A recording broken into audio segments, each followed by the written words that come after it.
Welcome to the Tea with Tamara Podcast. I'm Tamara Arnold, and it wasn't that long ago that I was a broke single mom, drinking way too much, completely detached from everything.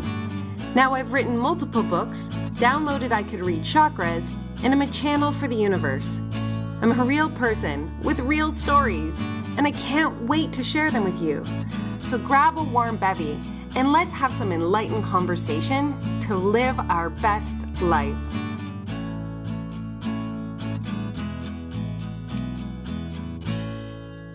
Happy Magical Monday, you guys. This is very exciting. Today marks 1 week to Christmas Eve, and I have had the most amazing December so far. And today starts my first day of vacation, work vacation. And it's amazing to witness. I took this week off to work on my book and to prep for Christmas and to wrap presents and to be present with the presents. And already the distraction that I am feeling as I focus in on not having anything to do, it's like, go back out shopping. And I'm like, but I finished shopping yesterday. Do the thing, get outside, go there, go here. And I'm like, this is fascinating. It's incredibly amazing when we get to this space of awareness that we can witness our thoughts, feelings, and emotions without attachment, that you can see what your ego or your physical body is trying to do to distract you from just being in the sense of your internal self. But today I wanted to talk about something that a few years ago became really, really important for me to focus on. And, over the holidays, sometimes we can feel a big sense of lack of control over ourselves, our lives, what we have to do. We try to please everyone, all our family members, and it may depend on your house, and what your traditions are, whether, you try and have everybody over to your house or you try to make, I think of the movie 4 Christmases, and, you try and hit 4 houses on Christmas Eve or on Christmas Day to make sure that you're getting every single family member in.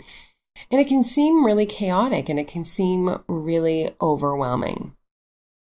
And so it was a few years ago now, I'm probably going to say 4 years ago, I was the one who always had the Christmas dinner at my house. And it got to a place where it wasn't fun anymore. And I didn't look forward to it. So the day that everybody was coming over to the house, I would wake up and just feel dread. Dread for having my family over. And it was because it didn't feel that it was a highly supported day. I didn't get a lot of, assistance or even gratitude. And slowly but surely, after doing it for a few years, eventually I just would wake up with this feeling of, I don't want to do this today. And so I made this really powerful decision a few years ago that I wasn't going to be the one to host the Christmas dinner anymore, because I didn't look forward to it, I didn't enjoy it, and it didn't feel good. And guys, I just want to stop here and just say that this is not the case for everybody. This is not everybody's reality. I love hosting, but this just didn't feel like a fun host to me. And so I had to get to a place of going far within me to ask the questions that were, do I need to do this? Is this my responsibility? Do I carry, keeping the family together? Is this what my duty is, what my job is, what I'm supposed to be doing? And the answer was no. I've learned through, with my son to detach myself emotionally from things. So when I detached myself emotionally from hosting the Christmas dinner, I was like, I don't enjoy it. It's not fun. I don't have to do this. And so I remember very vividly saying, guys, I'm not doing it anymore. And then, there does come a shift in people when it's something that is routine and tradition, that there's a discomfort. And so there is a form of guilt that comes with it. Now, I chose not to attach to the guilt, but the comments of guilt were there. The comments of, well, what are we going to do? You always do Christmas dinner. Now there's not going to be a Christmas dinner. Now, this and that is happening. And again, without attachment, I said, you know what? Somebody else can host. I'm just not doing it anymore. Because just because I wasn't doing it didn't mean that it didn't happen. And I think that that's the switch that we all need to get to. It's not that when we step away from things, everything stops, right? It's when we step away from things, a new pattern is created. And it allows an openness for creativity to occur. And so since then, we've done a rental of a place and done potluck that way. So the dinner didn't stop. It just isn't housed in somebody's, specific house anymore. I want to stress the importance, you guys, that Christmas doesn't mean chaos.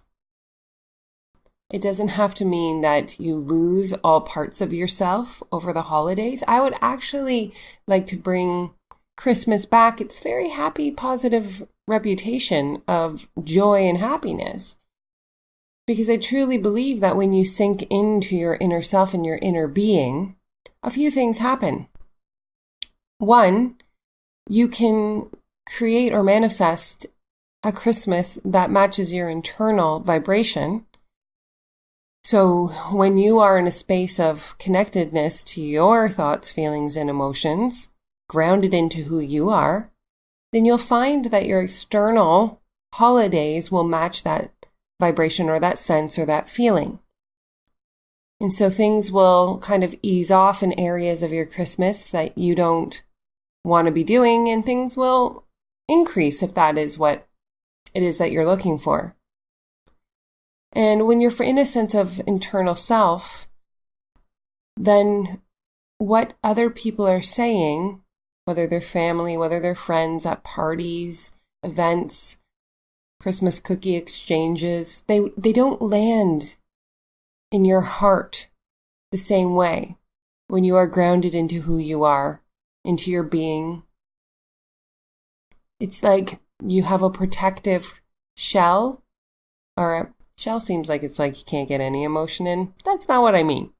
It's like you have a protected bubble around you when you're in a great sense of being, when you are, coming from a space of stillness from within, that you have a disassociation from what others are doing or saying, meaning you don't take it in and make it a personal attack on yourself. You have the capacity to say, that's very interesting that they're saying this. I don't think that that's going to be something that I believe about myself or what's going on in my life or how I am, choosing to live with my family or my choices. And when we go from a space of within and we can get really truthful and honest, we also get to a place of creation of space over our holidays. Meaning we can, without guilt, choose to decline parties and events and things that are going on.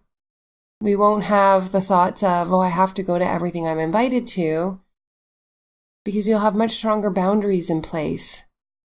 And I'll give the example of this year.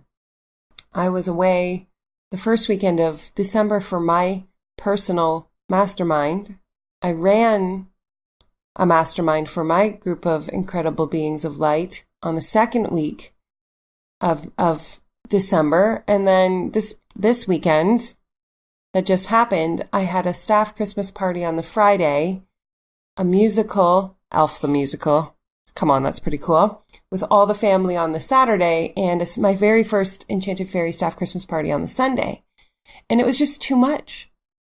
And so I made the decision to step out of the Christmas party on the Friday because I hadn't seen my family and I needed to create space because I'm planning on writing my book, and I wanted to, sink back into my sense of being again before taking this week off so that I could be grounded.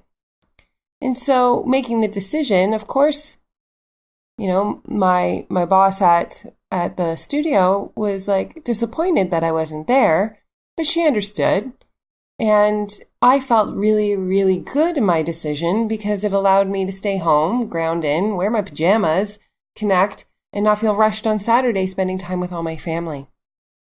So the truth of the matter is that Christmas doesn't have to be chaotic. And even when you have a lot of events and a lot of things planned, you can in fact go from a space of stillness from within. So making sure your self-care and your meditation and your journaling and whatever it is that you do, maybe it's exercise, stays just as important to you during the holidays as it does when the holidays aren't around, will allow you to stay in that space of knowing who you are, knowing what feels good, being able to set clear boundaries, not pushing them because it's the holidays. Boundaries don't change just because. You are in control of those thoughts, those feelings, and those emotions, and making sure you stay grounded into who you are allows you to stay present in the magic of Christmas without losing yourself in the process. That's my Magical Monday drop here on this week before Christmas Eve. So I'm very excited. This is my favorite week. And if you want to know what's happening in the book, I will be sharing some pretty powerful things as it comes out on Insta Stories and Instagram. So if you pop on over to @TamaraArnoldAuthor, you can follow along in the journey of what it looks like to author a book. It's my third one. It doesn't look any prettier. I promise you that. And I hope you guys have the most magical week ever.